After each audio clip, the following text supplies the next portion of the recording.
Assalamualaikum warahmatullahi wabarakatuh. Perkenalkan, nama saya Shirley Amroina dengan NIM 2281070081. Saya dari kelas 3 PGMI 3C. Di sini saya akan menerangkan sedikit tentang peran konselor dalam mengatasi malas belajar. Apa itu malas? Malas adalah perilaku yang dimiliki oleh setiap orang. Jadi malas itu ada banyak beragam. Jadi malas itu ada banyak perilaku ya, tingkah. Jadi malas itu tingkah. Kita juga sebagai manusia pun punya rasa malas untuk belajar, malas untuk kegiatan, seperti itu. Ada banyak tingkah malas belajar.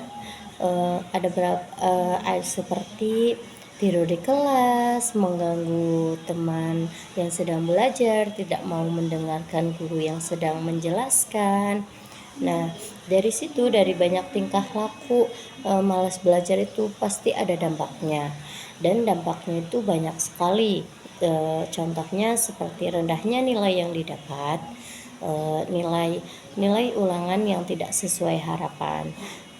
Jadi dengan kita malas belajar, nanti nilai kita akan tidak sesuai dengan apa yang kita mau, tidak memenuhi KKM. Yang selanjutnya yaitu pengertian rasa malas.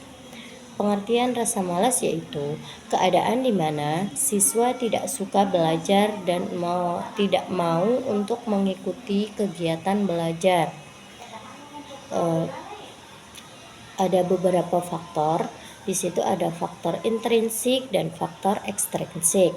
Yang intrinsik yaitu dari diri kita adanya kurang waktu bermain, kelelahan bermain, terus karena keadaan kita sedang sakit, ada juga karena sedih dan tidak suka dengan pembelajaran. Jadi yang tidak suka dengan pembelajaran ini biasanya kan kita itu nggak semua apa yang kita pelajari itu kita suka. Jadi di situ ada beberapa pelajaran yang kita nggak suka, contohnya seperti matematika, seperti menghitung, itu tidak suka. Terus ada faktor ekstrinsik. Faktor intrinsik tersebut yaitu kurangnya perhatian dari orang tua. Jadi kayak orang tua itu ya yang penting anaknya tuh berangkat sekolah, entah itu di sana belajar, di sana bolos kah, itu. Jadi kurangnya perhatian, jadi kurang diperhatikan sama orang tua. Yang selanjutnya faktor ekstrinsik tuh punya masalah di rumah, seperti sedang ada masalah keluarganya adakah yang sedang berduka, adanya keluarganya yang sedang bermasalah, orang tua mamah dan papanya.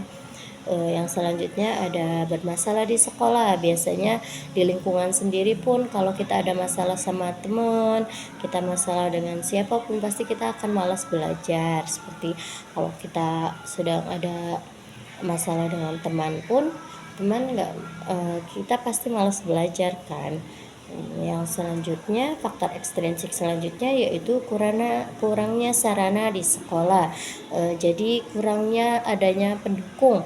Jadi kalau kita mau, misal kita mau belajar olahraga, kita belajar olahraga, di situ kita mau main bola tapi nggak ada bolanya, jadi di situ tuh kita kurangnya sarana. Seperti kita mau main basket tapi nggak ada ringnya, jadi kita kurangnya sarana, jadi ada rasa males untuk belajar gitu. Terus bagaimana sih cara mengatasi malas belajar tuh? Jadi cara mengatasi malas belajar itu seperti mengerjakan tugas tanpa menunda-nunda, menanamkan pada diri sendiri bahwa belajar itu penting, menciptakan belajar yang membuat nyaman. Jadi mengerjakan tugas tanpa menunda-nunda. Kalau misalkan ada tugas, sebisa mungkin kita kerjakan dengan tepat waktu, tidak menunda-nunda pekerjaan tersebut. Yang selanjutnya tadi ada menanamkan pada diri bahwa belajar itu penting. Berarti kita tuh harus meyakini bahwa pada diri kita sendiri bahwa dengan kita belajar tuh kita akan pintar, dengan belajar tuh kita akan bisa mendapat ilmu yang banyak. Terus yang selanjutnya kan menciptakan belajar yang membuat nyaman. Jadi kalaupun kita ingin meningkatkan belajar, kita tuh cari tempat yang nyaman, seperti taman kah, seperti di tempat-tempat yang membuat kita nyaman, kita bisa belajar di situ dengan nyaman. Jadi kita bisa meningkatkan rasa ingin belajar kita, seperti itu. Terus di sini ada peran konselor. Apa sih peran konselor untuk meningkatkan malas belajar, biar mengatasi malas belajar tersebut? Jadi peran konselor untuk mengatasi malas belajar yaitu mendekatkan diri kepada siswa.